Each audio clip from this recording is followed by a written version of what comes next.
Salut gang! Donc, c'est quoi une diète anti-cancer? Qu'est-ce qu'il faut manger? Donc là, il n'y a pas de diète miracle, vraiment. C'est pour ça que cette vidéo, il va y avoir plusieurs vidéos sur l'alimentation parce que c'est complexe, c'est gros.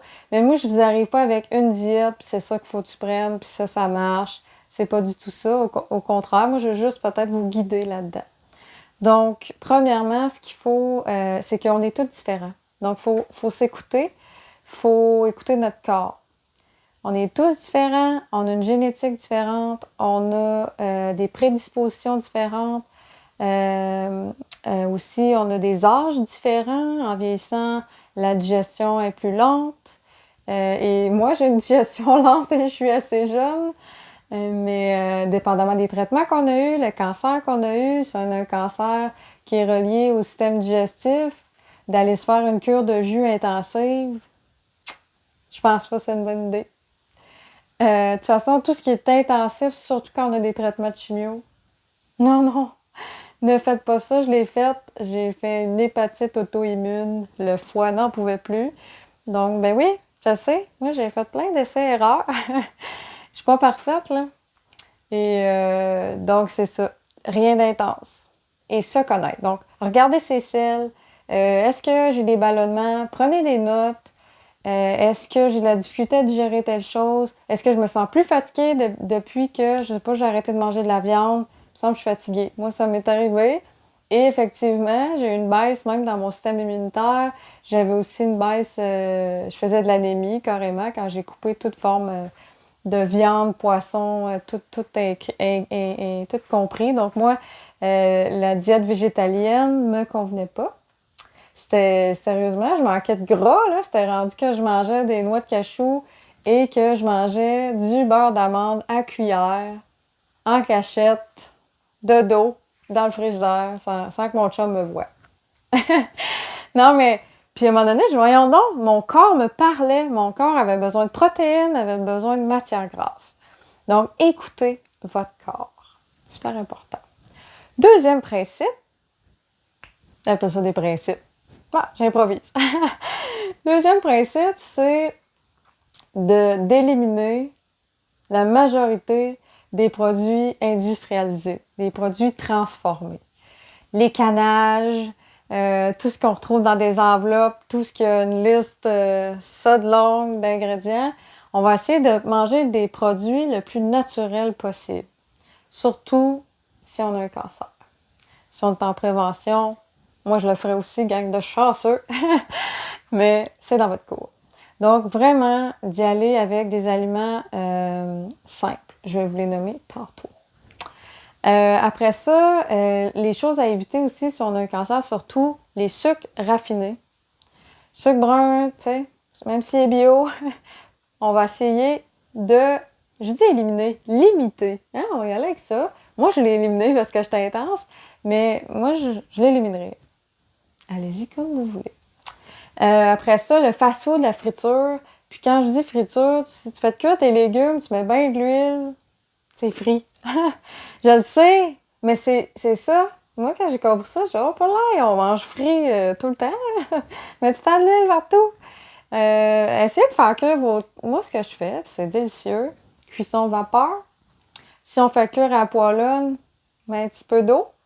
Donc, au four, on évite le barbecue aussi, s'il vous plaît. Et voilà. Donc, friture.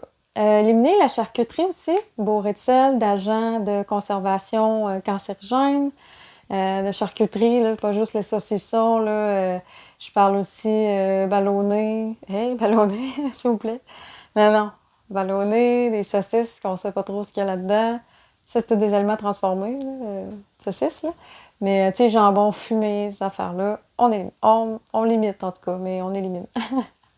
Les produits laitiers, ça crée beaucoup d'inflammation mucus chez beaucoup de gens. Donc, moi, j'éliminerais, clairement. Et je termine avec, non, le gluten. Le gluten, telle est la question. Moi, j'avais coupé le gluten. Je pense qu'il faut encore là y aller avec, moi, je ferais des tests.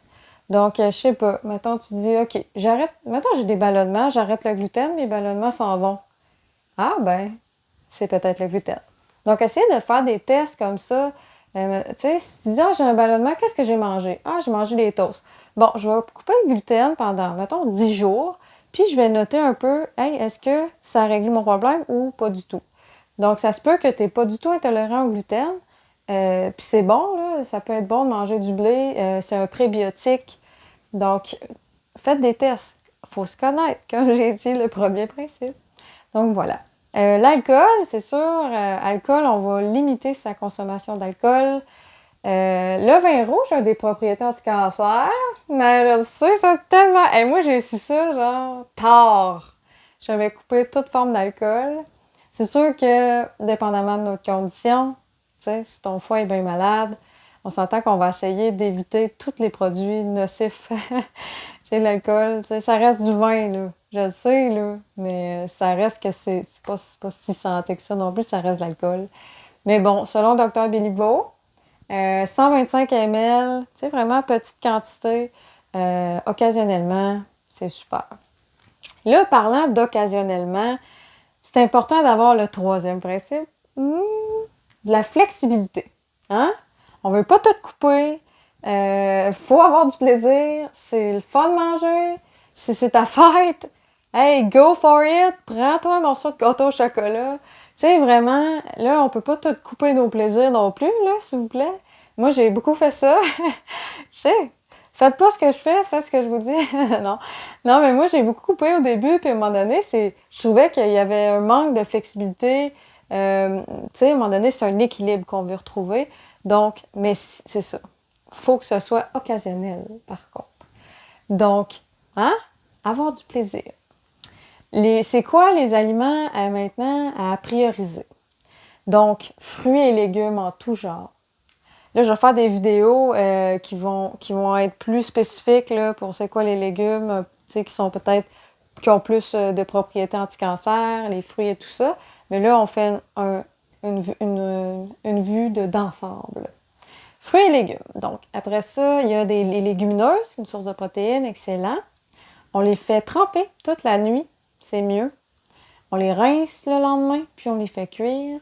Les céréales entières aussi, riz brun, sarrasin, d'avoine, super. Les épices et plantes médicinales, ça, là, ça peut être d'un grand appui. C'est merveilleux, il y a plein d'épices. Curcuma, on le connaît, là. Curcuma avec du poivre, anti-cancer, il y a des études là-dessus, c'est hallucinant. C'est merveilleux. Encore là, si on a de la chimio, hein, on en parle à notre oncologue, peut-être qu'il ne faut pas en prendre. Et on y va tranquillement. Prends pas le pot de curcuma au grand complet, tu vas tout avoir les dents jaunes, puis c'est trop. Tu sais, il faut y aller quand même tranquille. Et selon, il faut écouter notre corps. Super important. Les noix, les graines, si on arrive à bien les digérer, c'est aussi faire des tests. Les graines, ça se digère un petit peu plus facilement. Mais les noix, je sais que moi, j'ai eu de la radio dans l'estomac, de la radiothérapie. Donc, j'avais bien de la misère à digérer. Ce que je faisais tremper mes noix. Ça fait une drôle de texture, mais quand même, ça se mélange bien à une petite crêpe sarrasin ou il y a moyen de faire. Puis on peut les éviter aussi là, si on n'arrive pas à les digérer, c'est bien correct. Les légumineuses aussi, là. Tu dis, ah ben moi, les fèves, ça me fait des flatulences, puis je gère mal, je suis ballonnée pendant 3 jours. C'est ça. Premier principe, on écoute son corps. Super important. Germination les pousses, c'est super excellent. Ajouter ça à sa diète. Les lactofermentations aussi, on veut un microbiote, une flore intestinale, on la veut en santé, on la veut saine. Donc, on demande si on a un système immunitaire bas, comme moi, ça a été le cas, j'avais pas le droit d'en prendre. Donc, ça aussi, tout ça, on demande à l'oncologue. Hein? Ça, je vais le dire 75 fois.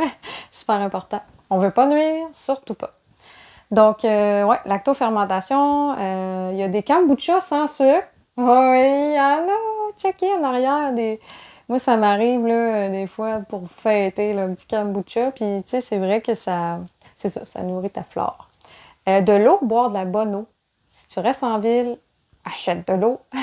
Achète de l'eau. Des gros contenants. c'est mieux, je pense. Mais c'est sûr que si tu as de la bonne eau chez vous, wow! Et ne pas trop boire d'eau. Moi, c'est niaiseux. Quand on m'a dit de boire de l'eau, j'étais intense. J'ai dit, hey, j'ai bu 3 litres d'eau par jour. Je paye 120 livres, donc disons que j'étais tout le temps rendue aux toilettes. Puis les reins, ils devaient un peu capoter. Qu'est-ce qu'elle fait là, elle? Es-tu folle? C'était trop intense.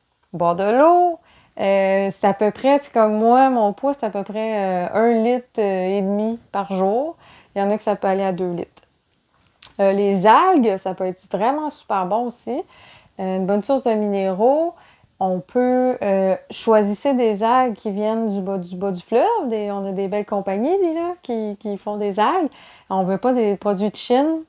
Donc voilà. Thé vert, super bon aussi. Une à 2 tasses par jour. Là, c'est super anti-cancer. C'est génial. Les huiles végétales et des huiles de noix pressées à froid. Moi, j'aime bien l'huile de lin, plein d'oméga.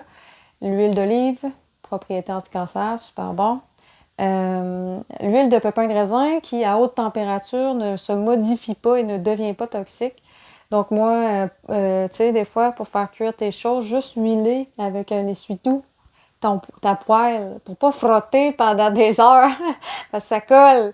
Donc, tu sais, c'est pas frit, mais il y a une petite huile, c'est correct. Donc voilà, les poissons, le poisson de pêche sauvage qu'on va prioriser, le soya, super bon. Tofu, tempeh, hein? C'est bon. Hein, oui, c'est bon. Ben, ça dépend. Ça dépend comment tu l'apprêtes, mais ça peut être excellent. Oui, oui, ça peut être bon. C'est bon pour la santé, en tout cas. Les laits végétales, lait de soya, on va prioriser ça sans sucre. Ben oui. Il y a le lait d'avoine qui existe aussi sans sucre, qui peut être intéressant. C'est pas mal ça. C'est pas mal ça. Soyez indulgents vers vous-même. Faites pas ça d'un coup, là. Ça peut être décourageant. Moi, je me suis au début, je pleurais. J'ai appelé ma mère, je disais, mais voyons donc, j'ai pas l'énergie, je connais pas de recette, je sais pas. Donc, il faut y aller graduellement. Je change quelques petites affaires. Et je vais vous aider, je vais vous aider, je vais vous envoyer des recettes. Je vais essayer de vous accompagner le plus que je peux là-dedans. Si vous avez des questions, n'hésitez pas. Et c'est sûr que c'est bon d'être conseillé, d'être suivi par un thérapeute, un naturopathe certifié ou un herboriste certifié. Parce que c'est ça, on est différents. Tout, faut vraiment... Il n'y a pas un régime, ça va être de bâtir ton régime, ta diète, ton mode de vie selon toi. Donc, quand tu peux être bien conseillé, c'est merveilleux. Moi, j'ai été vraiment bien conseillée tout au long de ce processus. J'ai fait des erreurs, mais c'est souvent parce que je tapais sur Internet puis genre, ah ouais, il faut faire ça. Clac, je le faisais d'un coup. Je n'étais pas conseillée. Moi, pour mon cancer, c'était pas tout adapté. Tu sais, comme je mangeais cru, puis je me suis mis à faire la Gerson thérapie. Pas tout à fait, mais tu sais. J'allais aux toilettes 7 fois par jour. Je gardais pas mes aliments, j'assimilais pas. Ça m'a rendu malade. Tu sais, c'était pas bon. J'aurais aimé être conseillée, je n'étais pas suivie dans ce temps-là. Donc, bref, soyez... Et, comme je l'ai dit, il a toujours parlé à son oncologue de ce qu'on fait. Super important. Je ne suis pas médecin, loin de là. Je veux simplement partager des petits trucs. Donc, je vous embrasse. On se voit bientôt dans une autre vidéo. Bye!